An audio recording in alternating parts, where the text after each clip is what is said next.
राजद जिला प्रवक्ता ने साधा प्रधानमंत्री नरेंद्र मोदी पर निशाना, कहा प्रधानमंत्री भूल चुके हैं अपनी मर्यादा। अररिया जिला राजद प्रवक्ता जगदीश झा उर्फ गुड्डू ने प्रधानमंत्री द्वारा नेता प्रतिपक्ष तेजस्वी यादव को जेल भेजने संबंधी वक्तव्य दिए जाने के बाद जमकर निशाना साधा है। उन्होंने कहा कि प्रधानमंत्री नरेंद्र मोदी छठे चरण का चुनाव आते आते अपनी मर्यादा भूल चुके हैं। उन्होंने आगे कहा कि पीएम मोदी को माँ से मटन तो याद है, लेकिन माँ से मर्यादा और महंगाई भी होती है, ये भूल चुके हैं, इसीलिए वो नेता प्रतिपक्ष को जेल भेजने की बात कर रहे हैं।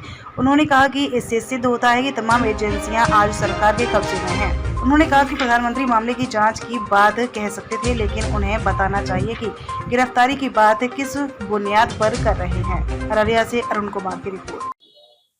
किस बातों को लेकर किया जा रहा है? ये जैसा कि आप सभी लोग देख रहे होंगे, ज्यों-ज्यों मतदान का चुनावी चरण बीतता गया, हमारे देश के प्रधानमंत्री का भाषाई स्तर गिरता गया। जब जब प्रधानमंत्री जी को लगने लगा कि उनकी कुर्सी अब छिटकने वाली है, जनता उनके खिलाफ है, जनता का जो है समर्थन और प्यार पूरी तरह इंडिया गठबंधन के साथ है, प्रधानमंत्री भाषाई स्तर पर एक चरण नीचे गिर गए। कहा प्रधानमंत्री को 10 साल से देश के प्रधानमंत्री हैं, पूर्ण बहुमत के सरकार की मुखिया हैं, उनकी जो भाषण में विषय होने चाहिए थे बेरोजगारी, महंगाई, उनके किए हुए विकास कार्य, इसके उलट प्रधानमंत्री जी को मुंह से मुसलमान याद रहा, प्रधानमंत्री को मुंह से मछली याद रहा, मुंह से मटन याद रहा, प्रधानमंत्री को मुंह से मंगलसूत्र याद रहा और अंतिम में प्रधानमंत्री मुजरा तक पर आ गए, लेकिन प्रधानमंत्री को मुंह से प्रधानमंत्री पद की मर्यादा का ख्याल नहीं रहा, प्रधानमंत्री को मुंह से महंगाई याद नहीं आया और अंतिम में तो अब आपने देखा ही होगा कि बिहार में प्रधानमंत्री ने खुलेआम घोषणा कर दिया कि ये जो हेलीकॉप्टर लेके तेजस्वी जी घूम रहे हैं, ज्यों ही चुनाव समाप्त होगा वो तेजस्वी जी को जेल में डाल देंगे। ये खुलेआम घोषणा कर दी प्रधानमंत्री जी ने। तो ये स्थिति जो है कई सवाल पैदा करती है। प्रधानमंत्री का यह घोषणा कई सवालों को जन्म देता है और एक स्वीकारोक्ति सा लगता है कि प्रधानमंत्री जो है वो देश की जो एजेंसियां हैं, जो ईडी है, सीबीआई है, इनकम टैक्स डिपार्टमेंट है, इसका किस तरह से गलत दुरुपयोग कर रहे हैं, ये प्रधानमंत्री खुलेआम मंच से बता रहे हैं। हम माननीय प्रधानमंत्री से पूछना चाहते हैं कि क्या संविधान प्रदत्त उन्हें अधिकार है कि वो विपक्ष के किसी नेता को जेल में डाल दें?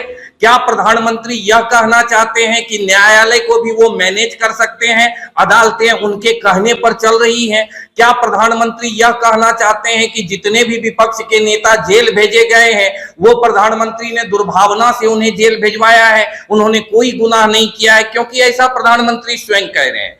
जिस मामले में प्रधानमंत्री तेजस्वी जी के गिरफ्तारी की बात कर रहे हैं, उस मामले को 3 बार बंद किया जा चुका है। लंबे समय से उस मामले में घसीटने का प्रयास हुआ और अदालत तक ने मान लिया है कि तेजस्वी जी इस मामले में निर्दोष है। भाजपा के कई नेताओं ने भी कहा है कि उस समय वो बहुत छोटी उम्र में थे। आप उसकी जांच करवाने की बात कर सकते थे प्रधानमंत्री जी। आप तेजस्वी जी के गिरफ्तारी की बात किस आधार पर कर रहे हैं और किस बुनियाद पर कर रहे हैं? कई तरह के सवाल इस मामले से सामने आए हैं कि तेजस्वी की गिरफ्तारी की बात आज हो रही है, बिहार में आकर बिहारी को धमका रहे हैं प्रधानमंत्री कि आपको हम जेल भेज सकते हैं, आप हमसे डरिए, सिर्फ इसलिए क्योंकि तेजस्वी ने चुनाव को जो है मुद्दा आधारित रखा।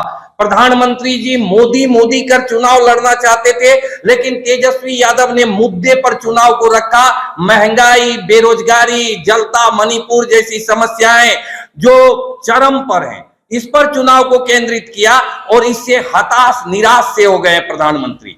कभी वो बिहार आकर बिहार के मुख्यमंत्री के डीएनए में खराबी बताते हैं, कभी वो बिहार आकर भैंस की बात करते हैं और कभी वो बिहार आकर बिहार के ओजस्वी नेता, जिस पर अब पूरा देश एक उम्मीद से टकटकी लगाए देख रहा है, जिन्हें नौकरी दाता तेजस्वी कहा जा रहा है, जिन्होंने रिकॉर्ड उपलब्धि हासिल की बिहार में 17 महीने के सरकार में, इससे हताश होकर एक बुजुर्ग 75 वर्षीय बुजुर्ग प्रधानमंत्री एक 34 साल के युवा से इस कदर डर गया कि अब उसे जेल भेजने की धमकी दी जा रही है।